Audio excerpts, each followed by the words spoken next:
Josué, capítulo 3, versículo 3.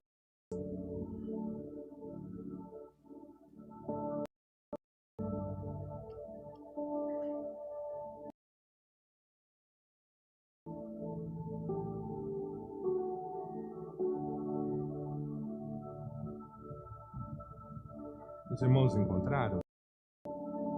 Oremos então. Pai, no nome do Senhor Jesus, quero apresentar esse momento, pedindo que o Senhor ministre sobre nós tua santa palavra, que o nosso coração esteja aberto para receber das revelações que o Senhor tem para nós essa noite. Pai, que o Senhor nos desperte para viver uma vida totalmente alinhada com o seu propósito. Ministra sobre nós, abra os nossos olhos, abra o entendimento para compreendermos a revelação por detrás da letra. A nossa fé vem de palavra de Deus. Por isso é de suma importância que nós compreendamos o texto, Senhor, porque se nós não compreendermos, então o maligno vem e arrebata. Não seja assim nesta noite. Queremos que a palavra entre e seja próspera, seja frutífera e seja a 100, a 60, a 30 por 1 semeada em nossos corações. Sê com cada um que está aqui, no nome santo do Senhor Jesus. Amém.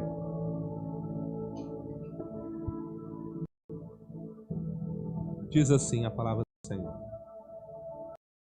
Ordenar ao povo dizendo: quando virdes da arca da aliança do Senhor, vosso Deus, e que os sacerdotes levitas a levam para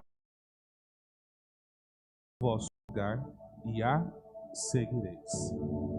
Amados, Deus, quando Ele tira o povo do Egito e Ele está conduzindo o povo à terra prometida, Ele começa a se revelar como Senhor para o povo de Israel. Ele mesmo vai declarar para Moisés: Abraão, Isaque e Jacó, eles me conheceram como Deus Todo-Poderoso. Mas você e o povo de Israel vão me conhecer agora como Senhor.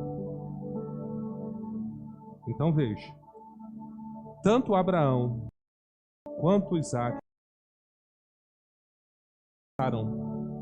antes deles conheceram a Deus como Todo-Poderoso.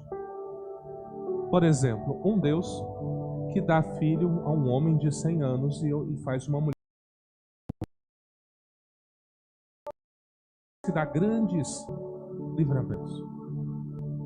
Mas agora Ele vai se revelar como Senhor, aquele que constitui uma nação, aquele que dá normas, aquele que dá regras, aquele que dá estatuto. E agora os livramentos que Deus vai dar é muito diferente dos livramentos que Ele deu. Agora Ele abre mar, agora Ele manda pragas, agora Ele faz coisas que nunca se ouviu falar. Porque Ele está deixando claro que só existe um Deus, e é Ele. Ele está falando isso para o mundo, porque o Egito simboliza o mundo, e Ele está falando isso para os filhos de Israel, que é uma tipologia hoje também para a igreja. E quando eles saem, quando Deus dá esse livramento, então o Senhor Deus, Ele começa a falar assim: bom, para vocês entenderem o meu senhorio, vocês vão aprender como é o meu culto. Então eu vou instituir um grupo de pessoas que vão estar exclusivamente para o trabalho do culto. Eu vou fazer um lugar que seria a igreja. E esse lugar é chamado de tabernáculo. E Deus vai dizer o nome de cada peça que está dentro do tabernáculo. E existe uma peça, ela é considerada uma das mais importantes. Ela é chamada de a Arca da Aliança. Essa arca, ela carrega dois grandes simbolismos. Ela é um testemunho que existe uma aliança entre Deus e a nação de Israel. E o segundo que essa arca vai carregar é a presença de Deus está simbolicamente no meio do povo de Israel através dessa arca. Nós temos aqui dois tipos, né, da arca. Nós temos, esse aqui seria o tipo da arca. Era uma arca de madeira e ela era revestida de ouro. Ela tinha varais. Essa tampa, ela é chamada de tampa do propiciatório. Aqui dentro dela ficava a vara de Arão, ficava uma e ficava a tábua dos 10 mandamentos. E aí ele fechava essa arca, ele colocou num lugar, eu já expliquei para vocês, né? O tabernáculo, né? Aqui fosse o lugar santo e da porta para fora o átrio. Então, na antiga aliança, as pessoas, o máximo de acesso que ela tinha era lá na rua. Digamos a calçada. Era o máximo que você poderia vir. Você entrava na calçada, trazia o seu holocausto, a sua oferta, o sacerdote recebia, apresentava no altar e ele voltava falando se Deus recebeu. Depois que você entregava, você ia para a rua, esperando o sacerdote voltar. Agora, como você cultua a Deus? Tipologicamente falando, praticamente no lugar santo e no lugar santíssimo. Você entende que o que o sangue de Jesus fez? Você vinha da rua até a calçada. Esse era o seu culto a Deus. Agora você entrou pelo sangue de Jesus. Foi Deus que te trouxe para dentro. E nesse lugar ficava a arca, que simbolizava a aliança de Deus com o povo de Israel, mas também a presença de Deus. Isso aqui era tão sério, que só poderia se entrar uma única vez no ano, numa festa chamada Yom Kippur, que é agora, acho que é outubro, se eu não me engano, a data. O sumo sacerdote, ele entrava uma vez no ano, ele pegava do sangue que era feito no sacrifício e ele aspergia na tampa. E esse sangue, quando Deus via esse sangue, então Deus lembrava que ele perdoou todas aquelas pessoas que pediram perdão. Então, esse tabernáculo, ele era um tabernáculo móvel. Ele era fácil de desmontar. Então, como que funcionava? Olha que coisa. Eles estavam parados num lugar, e aí tinha uma nuvem que acompanhava de dia. A noite era uma coluna de fogo, porque no deserto, de dia é 50 graus, mas à noite faz frio. Então de dia Deus os protegia do calor do sol, e à noite Deus os esquentava do frio. Era desse jeito. E a nuvem ficava parada, então o tabernáculo ficava parado. Quando a nuvem começava a se mover, era uma correria. Porque a nuvem começava a andar, fala assim, ó, é pra gente andar. Começava-se a desmontar as peças e carregar. Somente os levitas poderiam desmontar e montar as peças. Somente eles. Qualquer outro que se atrevesse a tocar, essa pessoa seria amaldiçoada. E a Bíblia diz que ele seria extirpado do povo. Ou seja, receberia a carta e fala assim, você está expulso da igreja. Era isso. Era Deus que mandava expulsar. Então era só os levitas que poderiam fazer esse trabalho. Então era assim. Eles ficaram seus 40 anos fazendo isso. Andavam 1 quilômetro, parava, ficavam 1, 2 semanas, às vezes um dia, 2. Era assim. O que Deus fez? Deus fez eles andarem em círculos. E eles estavam a 1, 2 dias da terra prometida. Vocês lembram por que eles ficaram andando 40 anos em círculo? Vocês conseguem lembrar? Hã? Por quê? mandaram um grupo de líderes espiar a terra, para ver como era a terra. E eles voltaram com um relatório. Sabe aquela história de quando você pergunta para alguém, você tem algo para mim? A pessoa fala assim, ó, você quer ouvir a boa ou a má notícia? Já ouviu alguém fazer assim? Aí a pessoa fala boa, né? Fala boa. A boa é que a terra é boa. Olha esse cacho de uva aqui, ó. Foi 2 para carregar esse cacho aqui, ó. A terra mana leite e mel. E qual a má notícia? Tem gigante. E se nós for lá, vai tudo morrer. Vamos voltar para o Egito, acho que dá tempo ainda. Deus abre o mar de novo, nós atravessamos, não tem problema não. Aí Deus fez a pergunta para Moisés: quantos dias eles ficaram espiando a terra? Moisés falou 40, então 40 anos eles vão ficar dando volta aí no deserto. Essa é a explicação, tá? E aí eles ficaram.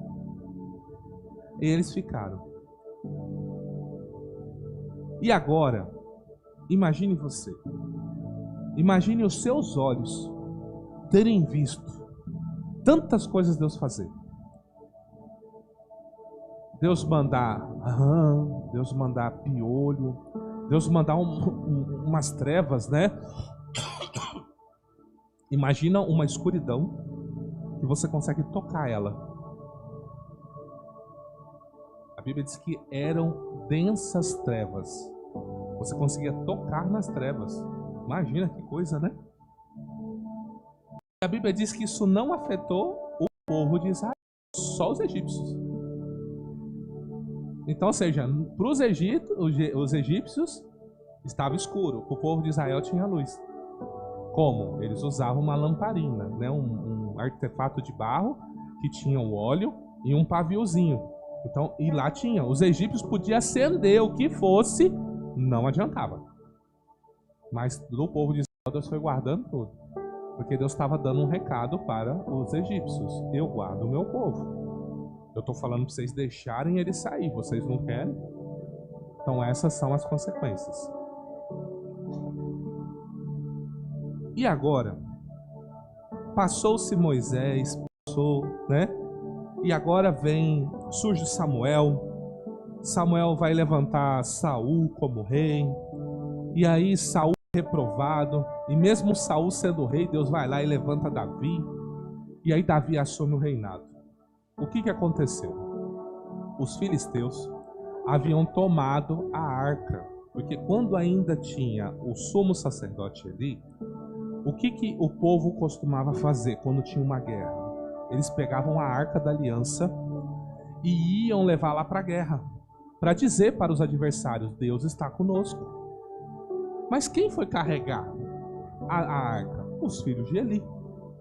Para você que não sabe, os filhos de Eli, eles não respeitavam as ofertas.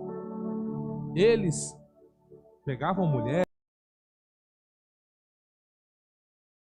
com elas. Todo Israel sabia disso. E Eli, o que fazia? É filhinho de papai. Então Deus falou: eu vou pegar os seus filhos e vou pegar vocês. E aí, quando os filhos pegam a arca, nós é sacerdote, eu posso pegar a arca, vamos. E foi. Chegou lá, Deus não foi com eles. Os filisteus prevaleceram, mataram e levaram a arca. Quando Eli ouviu falar que a arca foi, a Bíblia diz que ele era obeso, muito gordo. Ele caiu da cadeira e quebrou o pescoço.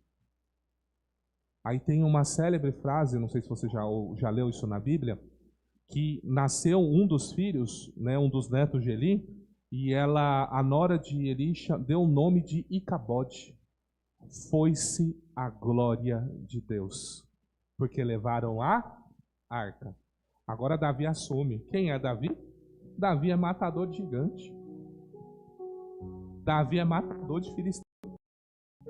Davi não tem problema de guerrear. Então o que ele falou? Vou buscar a arca.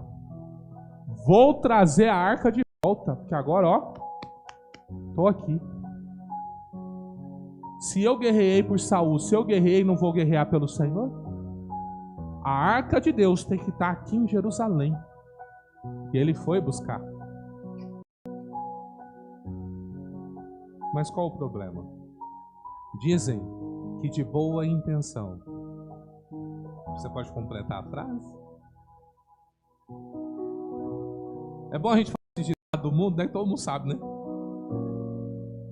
E Davi foi todo bem intencionado para buscar a arca. Todo bem intencionado.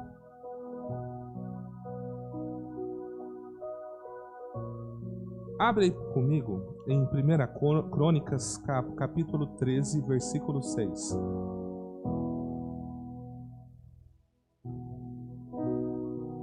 Primeira Crônicas, capítulo 13, versículo 6.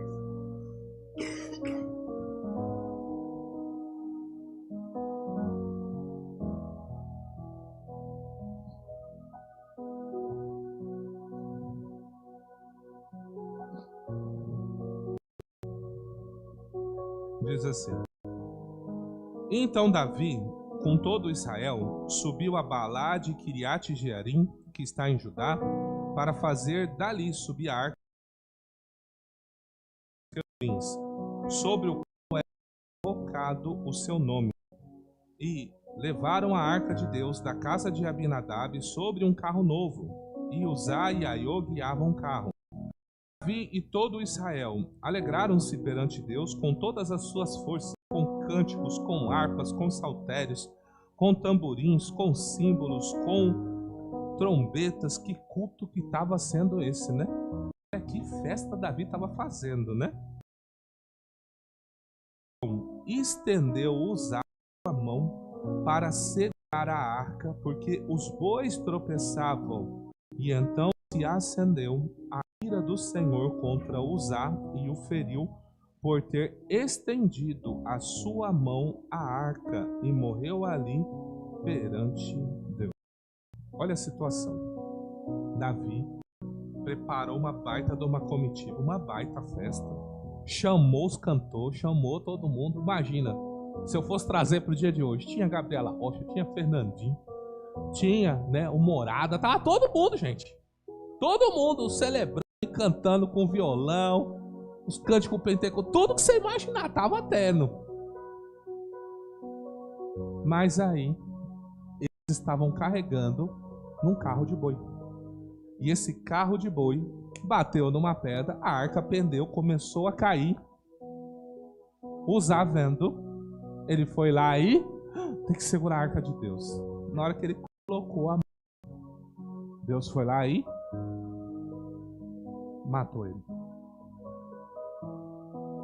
Aqui não diz como ele morreu, mas provavelmente um infarto fulminante. Tocou e...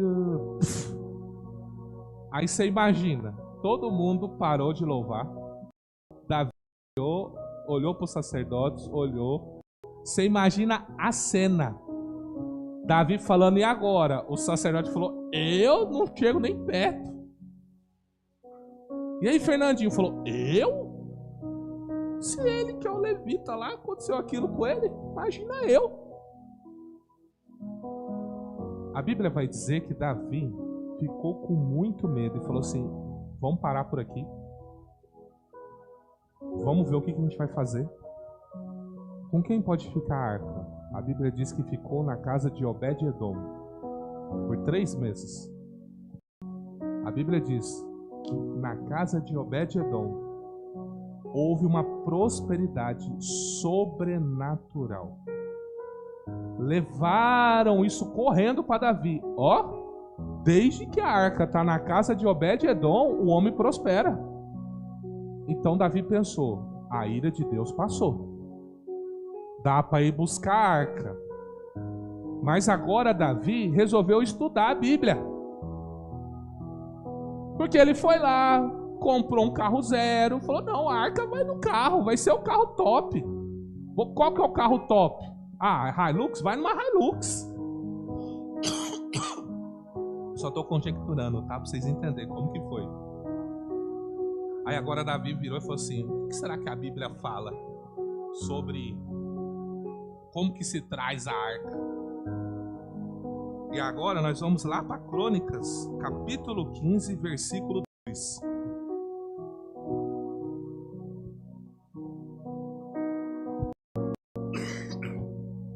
Primeira Crônicas, capítulo 15, versículo 2. Então disse Davi: ninguém pode levar a arca de Deus senão os levitas, porque o Senhor os escolheu para levar a arca e para o servirem eternamente. Porquanto vós não a levastes na primeira vez, o Senhor nosso Deus fez rotura em nós, porque não buscamos segundo a ordenança. Santificaram, pois, os sacerdotes, os levitas, para fazerem subir a arca do Senhor Deus de Israel. E os filhos dos levitas deu sobre os seus ombros, pelas varas que nela havia, como Moisés tinha ordenado, conforme a palavra do... Como que eles carregaram a arca? Era assim que você deveria carregar a arca. A arca tinha os seus varais para que os homens a carregassem. Você me pergunta, qual a simbologia? Acredite se quiser, há muita simbologia nisso. Isso mostra para mim e para você que chegaria um tempo em que os homens carregariam a glória de Deus. Isso aqui foi para mostrar que chegaria um tempo em que eu e você carregaria a glória de Deus, sendo ou não levita. Então eles fizeram desta forma aqui, ó. E aí não aconteceu nada. Conseguiram chegar com a arca em Jerusalém, porque Deus mandou que fosse desse jeito. Sabe o que significa? Que eu e você, a gente não deve inventar nada daquilo que Deus já estabeleceu. Se Deus mandou, não é eu e você que vamos inventar a roda. Se Deus mandou você fazer algo, você conferiu se aquilo está na palavra de Deus? Aí você fala, mas espera aí, você está dizendo que Deus me mandaria fazer algo que não estivesse na palavra? O Deus da Bíblia sempre vai mandar você fazer algo que esteja alinhado com a palavra dele. Mas a pergunta é, será que foi Deus quem falou com você? Porque nós interagimos com o mundo espiritual e nem sempre os seres espirituais que se revelam para nós são da parte de Deus. A Bíblia diz que não é de se admirar que Satanás se transfigure como um anjo de luz. É possível o diabo aparecer para você na forma de um anjo e você achar que é Deus. Esses dias eu vi um testemunho na internet de uma moça que um anjo governava ela e dizia tudo que ela tinha para fazer. No princípio parecia ser Deus, até que ele começou a aprisionar ela. E aí ela começou a conflitar com a palavra e ela começou a perceber que tem alguma coisa errada. É muita ameaça.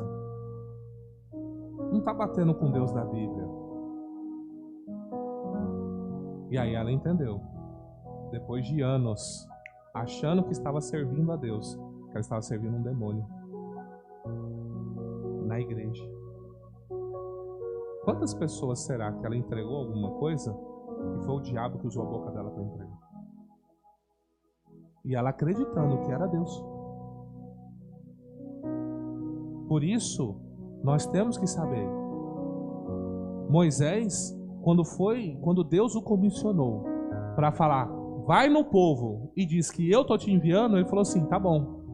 Como que eu te apresento? Que nome que eu falo para eles? E ele vai falar? O eu sou te enviou. É assim que Deus fala. E é assim que ele anunciou. Eu preciso. Como que as pessoas vão ler a tua palavra e entender que eu estou agindo conforme está nas Sagradas Escrituras? Então agora Davi fez da forma correta. Davi corrigiu o seu erro. Davi resolveu estudar. que eu quero dizer? Todas as suas ações precisam estar pautadas pela palavra de Deus. A intenção foi boa. O resto foi bom, humanamente falando, porque para Deus foi horrível. Para Deus foi um absurdo usar ter tocado na arca. Deus falou, tem que carregar pelos varais. Tem que entender que tem que ter submissão, tem que ter obediência. Não é de qualquer jeito. Eu não sirvo a Deus do meu jeito. Não do jeito que eu acho, não do jeito que eu penso. Você conflita as suas vontades com a vontade de Deus? O Senhor Jesus, quando ele estava no Getsêmani, ele falou assim, Pai, se possível, afasta de mim esse cálice. Mas não seja feita a minha vontade, antes a sua. Até Cristo virou e falou assim, a sua vontade tem que ser feita, não a minha. O homem mais perfeito que já viveu nessa terra. E é o homem mais perfeito que vive no céu. Ele ainda é homem, é um homem glorificado. Nós cremos que ele é homem e nós cremos que ele é Deus. No céu tem um homem sentado do lado de Deus, governando sobre tudo e sobre todos. Ele é nosso Senhor, amém? E agora? Com tudo isso que eu trouxe para você, eu quero que você entenda. O tema da mensagem de hoje é carregadores da glória de Deus. Eu e você fomos chamados para carregar a glória. Abra com 14:16. Evangelho de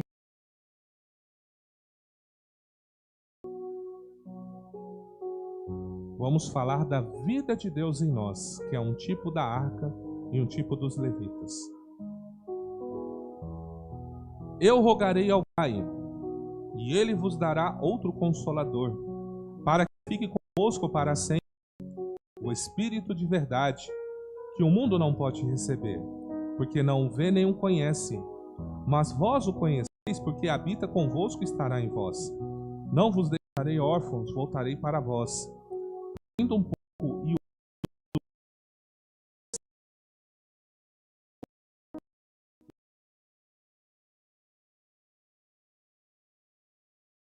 naquele dia, desde que estou em meu Pai, e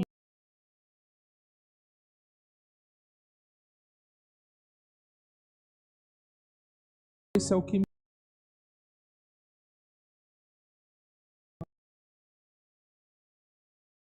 aí. Disse-lhe Judas, de onde Jesus respondeu, se alguém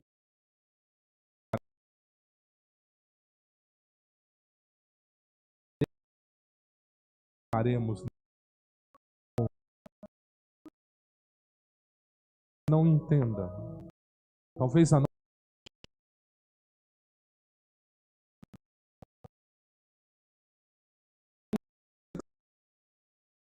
noção do que algo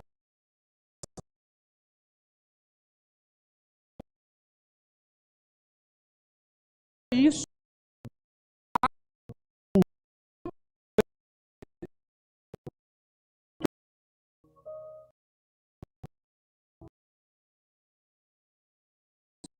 Vou ser sincero, irmão, eu não consigo. Mas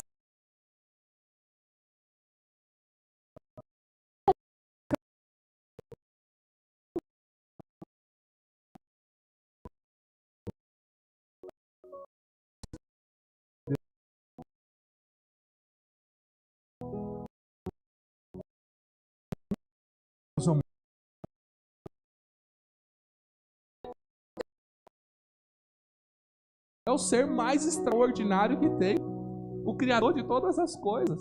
Ele olhou para alguém, um miserável como eu, e falou assim, eu vou habitar nele. Se ele confessar Cristo, eu vou anunciar o meu filho ele, se ele entregar a vida, o governo da vida dele para o meu filho e receber o perdão dos pecados, então eu vou habitar nele. Então agora existe a presença e a glória de Deus sobre nós, dentro de nós, simbolizando o quê? Esse mesmo ato aqui, ó.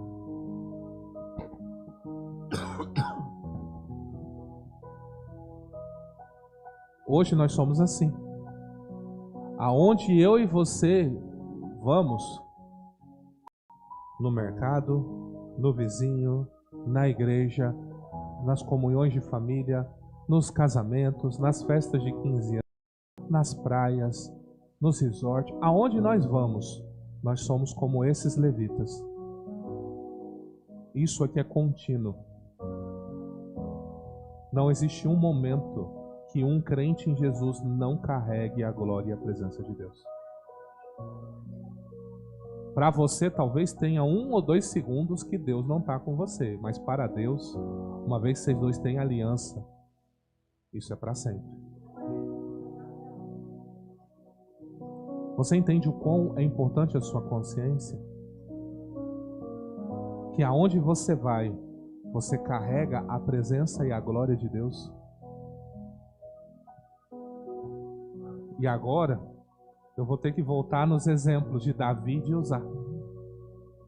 Porque se você entender o que eu estou falando, então você pode ter a postura de Davi, quando ele foi primeiro buscar a arca e não sabia como buscar. Ou você pode ter a postura de Davi, que entendeu que ele estava carregando algo muito precioso e que o próprio Deus estabeleceu como se deveria carregar. Colossenses 2,14. Eu gosto de construir as pregações na Bíblia, irmãos, para que vocês entendam que tudo que o Senhor está revelando está amplamente. Por que eu estou usando o modelo do Antigo Testamento para falar sobre a presença de Deus hoje na sua vida? Porque as coisas do Antigo Testamento são sombras. A Bíblia chama de sombras. Olha o que diz Colossenses 2,14 em diante. Havendo riscado a cédula que era contra nós nas suas ordenanças, o qual de alguma maneira nos era contrária, e atirou do meio de nós cravando na cruz, despojando os principados e potestades, os expôs publicamente e deles triunfou em si mesmo. Portanto, ninguém vos julgue pelo comer ou pelo beber, ou por causa dos dias da festa de lua nova ou dos sábados, que são sombras de coisas futuras, mas o corpo é de Cristo. Então esse texto fala que as coisas do Antigo Testamento são sombras. O que é sombra? Sombra é um bloqueio, né, de uma luz. Por exemplo, eu estou com essa luz azul aqui, então ela está projetando uma sombra. Quando você olha no chão, você vê uma silhueta. Então quem olha para a sombra não consegue ver o original. Você não concorda? Você olha e fala, bom, parece ser um homem. Pelo formato parece ser um homem. Mas nos nossos dias é até difícil falar isso, né? Falar, parece ser um homem, mas né, pode ser outra coisa. Você entende o que eu estou falando? Então até mesmo uma sombra pode o quê? Enganar. Então Deus mostrou as coisas do Antigo Testamento como sombra. Porque ele estava projetando a sua glória, algo estava encoberto. Então ele mostrou tudo do Antigo Testamento dizendo, isso aqui é sombra. Porque quando vocês converterem a Cristo, o Espírito Santo fizer morada em vocês, então vocês vão ter acesso ao original. Porque nesse momento vocês não vão compreender, eu só posso mostrar a sombra. Um outro texto que fala de sombra, vamos lá em Hebreus capítulo 10, versículo 1.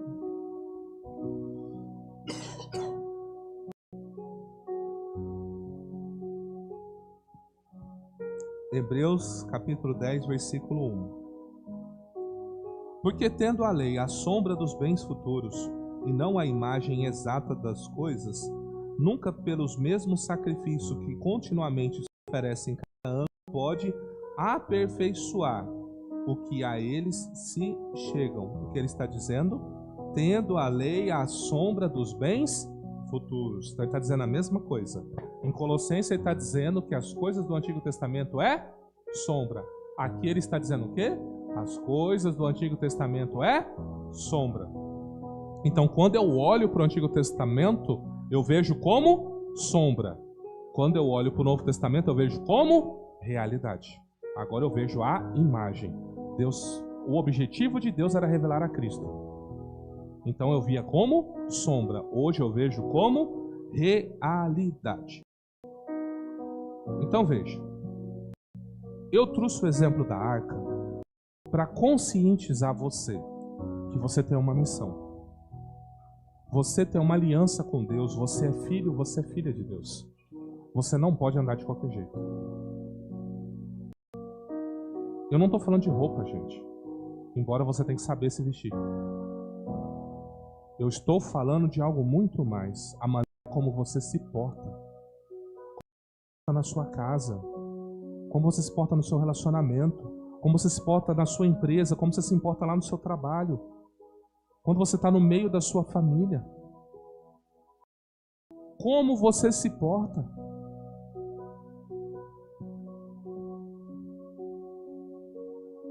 Talvez você não entenda o que significa ser uma testemunha. Alessandro, abre para mim Atos dos Apóstolos, capítulo 1, versículo 8.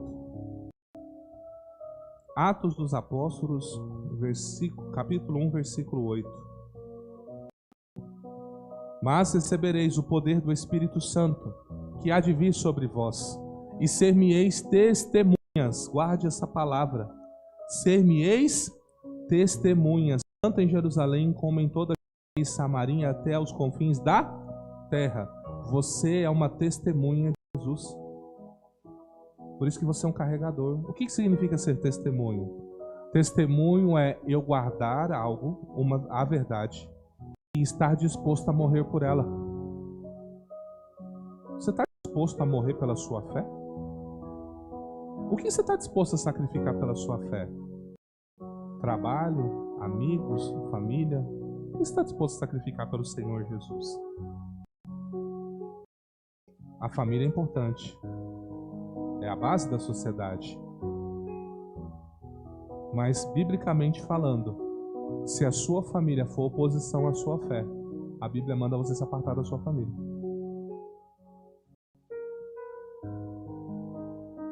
Jesus, sabe o que Jesus falou? Eu não vim trazer paz, não. Eu vim trazer espada. Porque a hora que você começar a falar da sua fé, as pessoas vão te chamar de louco. As pessoas vão dizer o quê? Agora tá indo na igreja? Até ontem estava aqui. Eu falei, uai, eu não posso me converter? Eu não posso me arrepender? Eu não posso decidir agora que eu quero viver para Deus? Somos julgados pelo passado. Mas o Senhor nos chama para estarmos dispostos a, até se for o caso, morrer por Ele. Por isso você carrega essa glória. Por isso que Ele te confiou o Espírito Santo. Porque sem o Espírito Santo, você não consegue ser testemunha de Cristo. Não tem como você testemunhar de Jesus, não tem como você anunciar a Cristo sem. Jesus sabia disso, por isso que Ele rogou. Eu já expliquei para vocês como funciona o rogar. Posso lembrar. Rogar é você pedir sabendo que vai tomar um não. Quando nós lemos em o Senhor Jesus dizendo, eu rogarei ao Pai. O que Ele está dizendo? Eu vou pedir ao Pai, sabendo que o Pai vai me dizer não. Mas eu vou rogar, eu vou insistir. O não eu já tenho. Vou lá. Já tenho um não mesmo? E por que Ele tinha o não? Lá por causa de Gênesis capítulo 6. Não contenderá mais o meu espírito com o homem. Serão os seus anos 120. Por causa disso. Então Deus tirou esse mover do espírito no meio dos homens. E agora Cristo morreu e está falando, não, eu preciso devolver. Mas somente para os que têm aliança. O mundo não pode receber, mas vocês podem. Por isso que eu vou rogar. O pai vai falar não. Aí eu vou falar, não, pai, eu estou pedindo só para os que creem em mim, porque o Senhor me enviou. E eles vão receber o perdão e vão ser lavados e redimidos no meu sangue. Então, é por eles que eu rogo. Aí o pai falou, por eles eu dou o Espírito.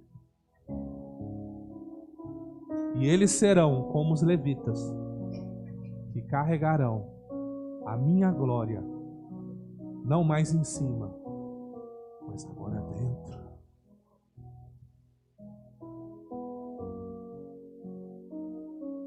Gálatas, capítulo 2, versículo 20. É Bíblia. Lê Bíblia. Já estou crucificado com Cristo. E vivo, não mais eu, mas Cristo, que agora vivo na carne, vivo-a pela fé no Filho de Deus, o qual me amou e se entregou a si mesmo por mim. É isso que Deus espera de você. Já não vive mais você, mas Cristo vive através de você, manifestando através. Já imaginou você ser um canal de bênção na vida de muitas pessoas? Porque você renuncia, porque você ora, porque você fala da palavra de Deus. Chega uma pessoa, você dá. Não é porque você está olhando a circunstância, mas você está manifestando a presença de Cristo na vida dessa pessoa.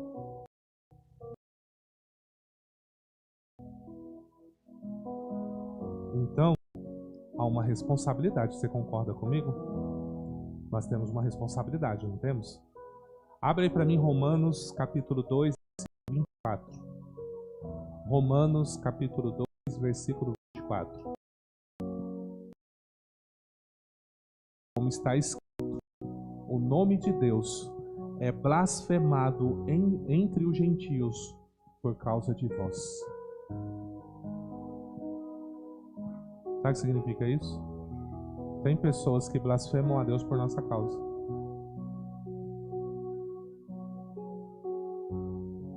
Aí agora eu vou ter que entrar numa seara aí que vai incomodar, mas vou ter que entrar. Como estão as suas contas? Como está o seu relacionamento? Como está a criação com seus filhos? Como está a sua amizade com as pessoas? Como que está? Porque eu vou te falar uma coisa, gente. Eu já falei isso aqui e vou continuar falando. O mundo não lê Bíblia,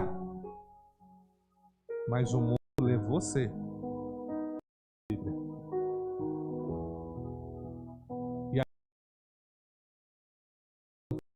no negócio do caixa de mercado lá, foi no domingo passado, não foi? A profetisa falou que ela estava chegando no caixa, aí a menina começou a conversar com o rapaz, e aí o rapaz falou que ia na igreja, a menina falou assim, que absurdo, ele vai com os crentes, eu não quero saber dos crentes, Deus me livre de ser crente. Que experiência será que essa moça teve?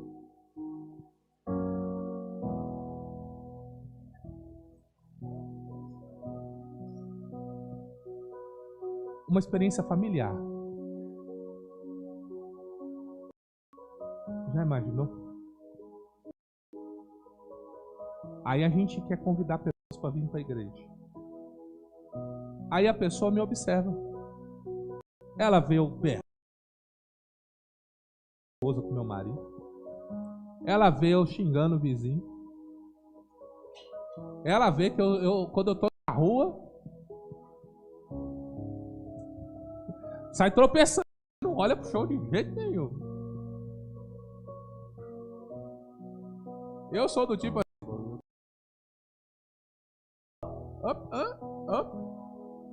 Eu cresci no interior, então se tinha uma coisa pra fazer, era roupa pra todo mundo. Era assim, era assim,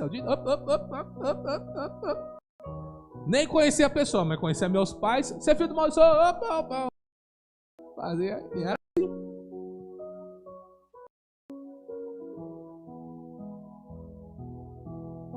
Eu já mostrei para vocês. O crescimento de uma igreja está mais atrelado ao convite entre parentes e amigos do que eu fazer qualquer ação. TV, rádio, evangelismo. Eu consigo alcançar no máximo 15%.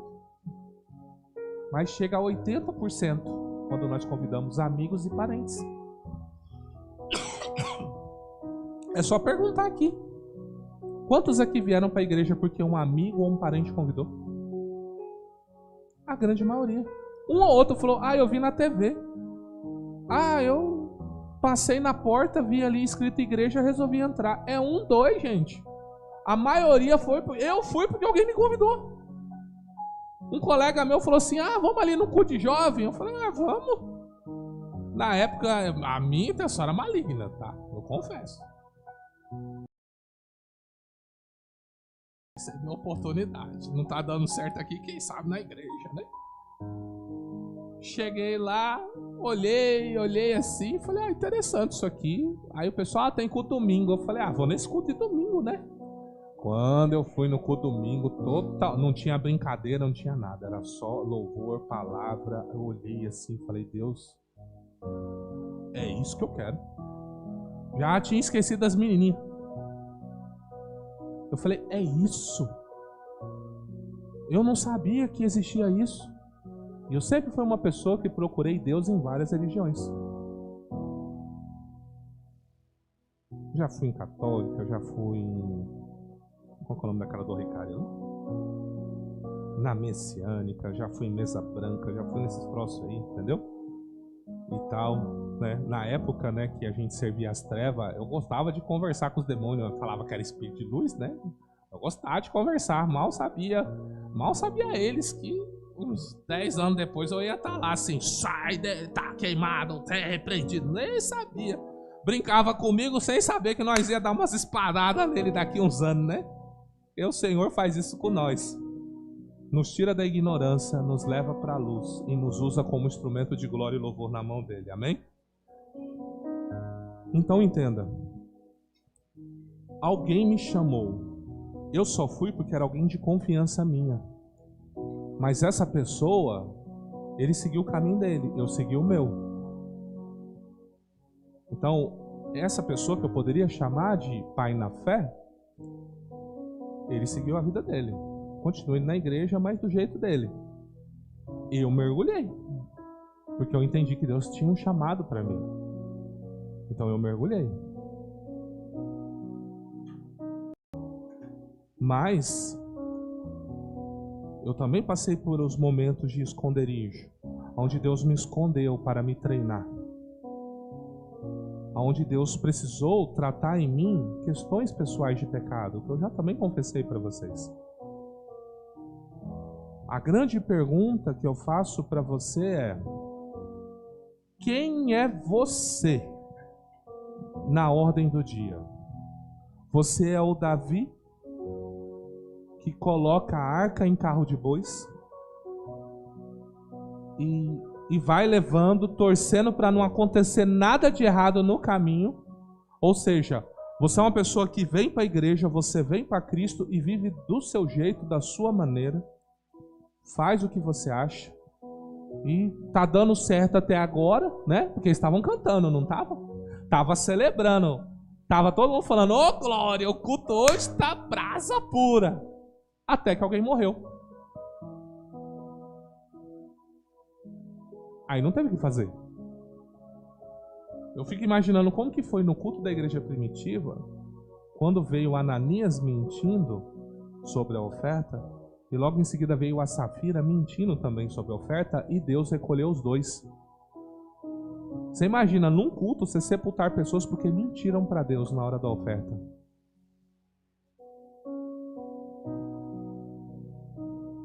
Eu não sei você, mas eu ia ficar aterrorizado.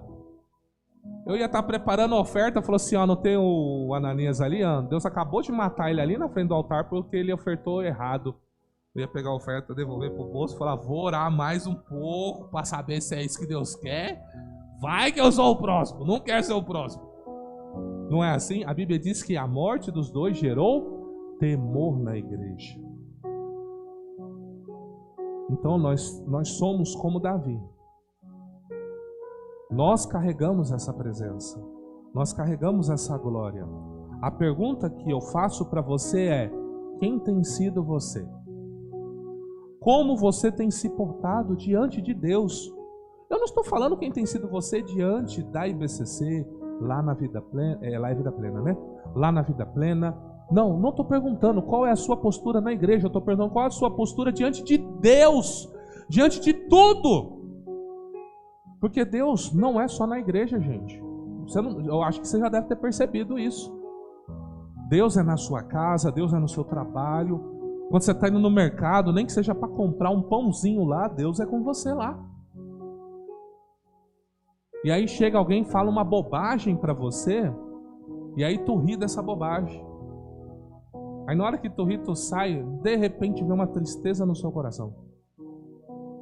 E na hora o Espírito Santo fala assim: por que você participou disso? Aí você falou: oh, Senhor, é verdade, né? Por que eu participei da roda dos escarnecedores? Não devia. Na hora eu ri porque achei engraçado. E aí o povo do mundo sabe o que fala? Aí ó, é o crente. É crente, tá vendo? Tá ali rindo, zombando, mas tá ali ó, diz que é da igreja.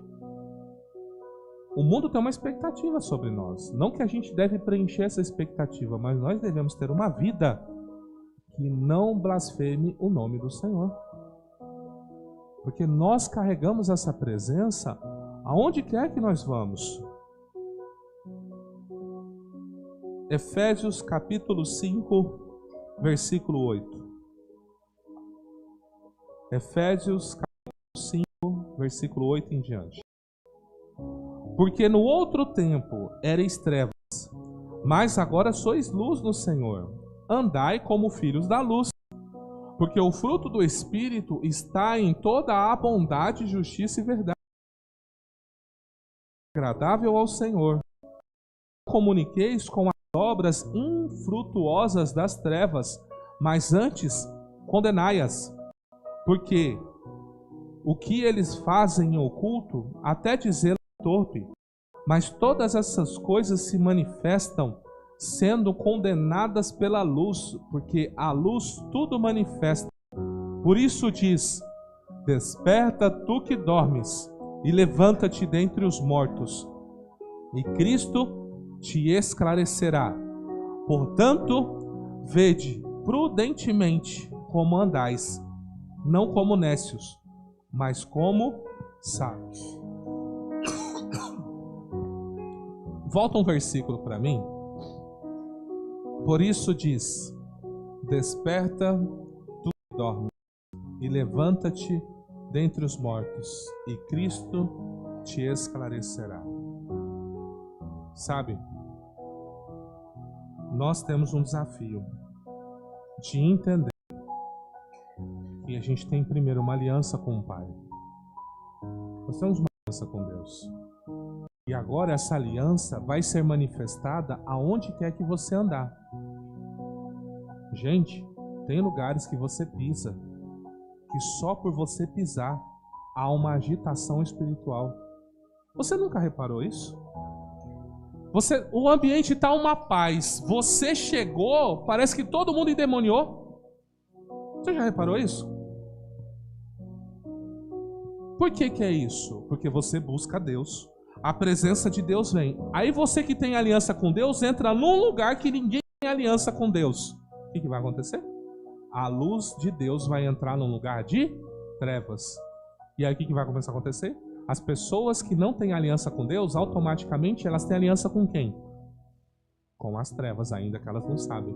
Então o diabo podem usar elas. Como? Falando, mandando indireta, te prejudicando. Você nunca foi prejudicado no serviço por algum? Nunca, como se diz, armaram casinha para você? Você às vezes é legal com todo mundo, você brinca com todo mundo, você faz tudo que você pode dar, mas tem sempre um filho do diabo que arma uma casinha para você. Como você explica uma coisa dessa? Porque você carrega algo. Eu acho que o que acontece é que você não se dá conta do que você carrega. Porque o dia que você se der conta, quando você chegar na porta do seu serviço, sabe qual vai ser a primeira coisa que você vai fazer? Sangue de Jesus tem poder. Senhor, me cobre com teu sangue, me guarda, me linda e repreende todo o mal. Você já entra, já se posicionando espiritualmente. Senhor, eu estou indo agora para o meu trabalho. Você comigo, envia o seu anjo, limpa o meu caminho, me livra de acidente, me livra de dano mecânico. Nós temos o costume, às vezes, de pedir o quê? Na hora do livramento, né? Vem alguém, me livra, Deus. E às vezes dá um raspão ali, o anjo ali. Deu tempo. Mas às vezes, se você tivesse invocado isso antes, Deus já teria limpado o caminho antes. E por que Deus permite isso? Para você aprender a viver uma vida de aliança. Para você aprender, você precisa ter consciência que essa presença está 24 horas com você. Por isso, quando vir um pensamento ruim, você tem que rejeitar imediatamente, porque ele não vem de Deus. Tipo, desiste, larga, sai, para. O que você fala? Sangue de Jesus tem poder. Está repreendido. Sabe aquela ira que vem de repente assim, sabe? Do nada. A ponto de você ficar furioso, e que acontece muito no trânsito, né? O trânsito é um lugar terrível, né? Para despertar essas coisas em nós.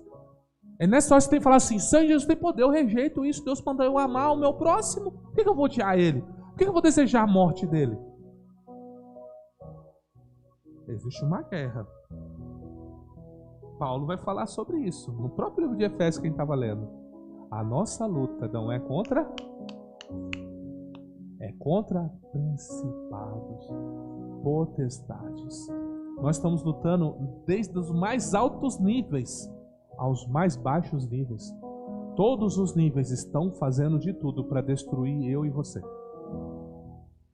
Eles começam com um pensamento: se mata, termina a sua relação, saia da igreja, saia do trabalho. Deus manda sair do trabalho? Deus manda sair do trabalho. Mas normalmente quando Deus manda sair é porque ele já tem outra porta.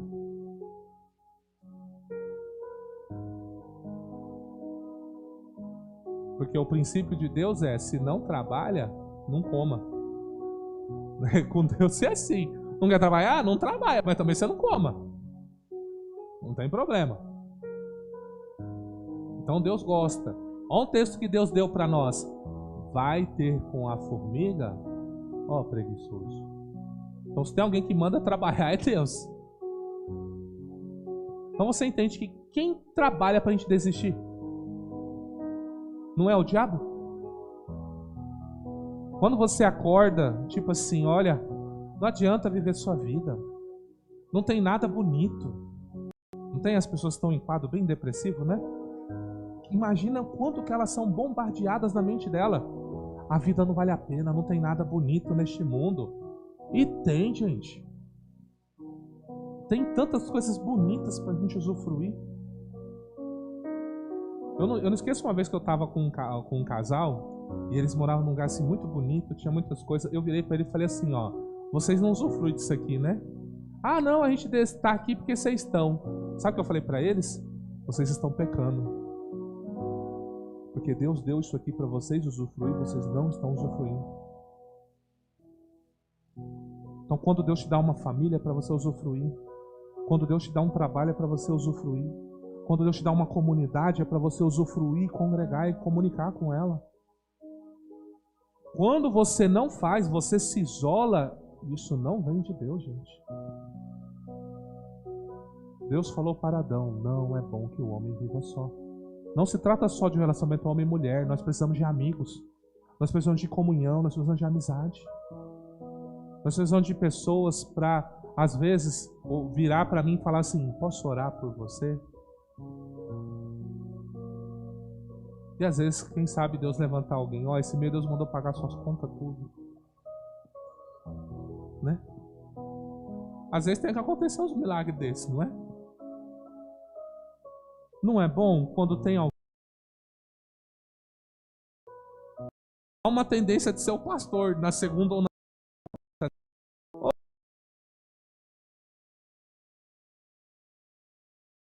não deu problema aqui, não é você, né?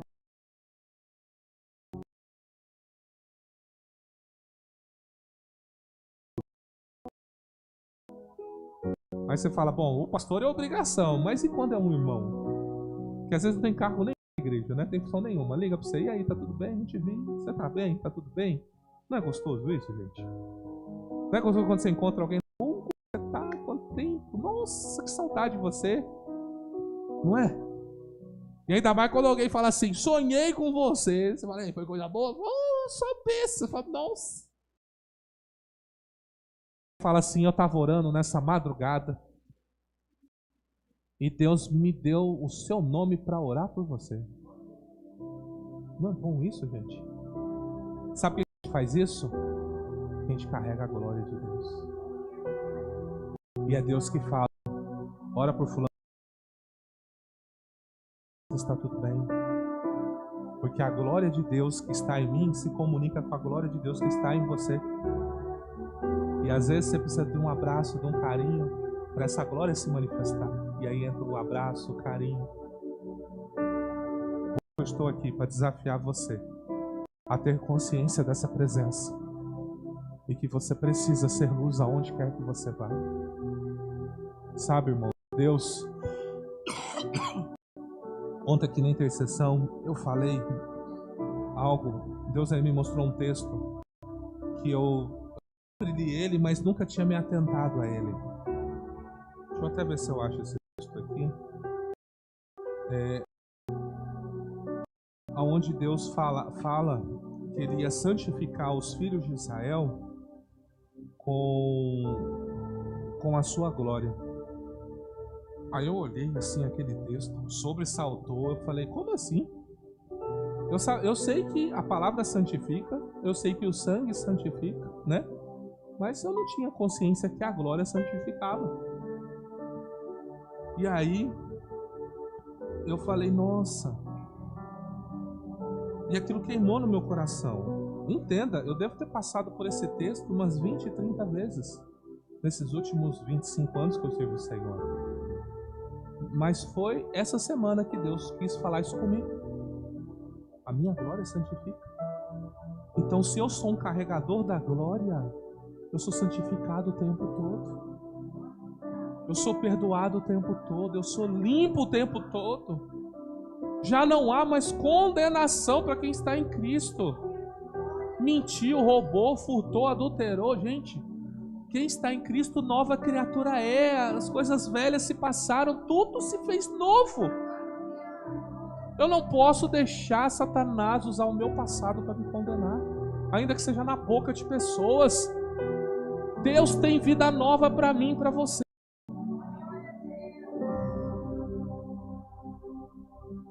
Sabe, amados, servir o Altíssimo é o maior privilégio que o ser humano tem. Não tem maior privilégio. Não tem. Vou ver se eu acho o texto aqui.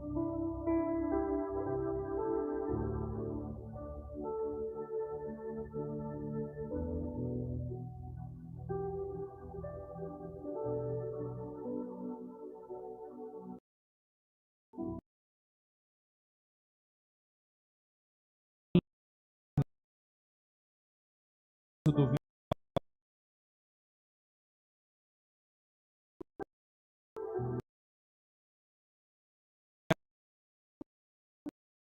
aos filhos de Israel, para que por minha glória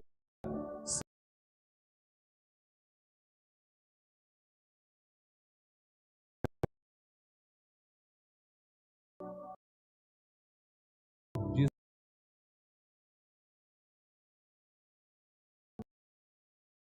ciência, gente, sendo dentro de você, já aconteceu. Com o que você fala, com os cuidado, você trata as pessoas.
A gente até faz o momento do café, né? Só pra gente se dar um abraço um no outro. É pra isso, gente. Porque a gente vai ficar a semana inteira sem se ver. Então, não vamos desprezar essas pequenas coisas, amém? Você que pode, fique em pé. Quero fazer uma oração com você.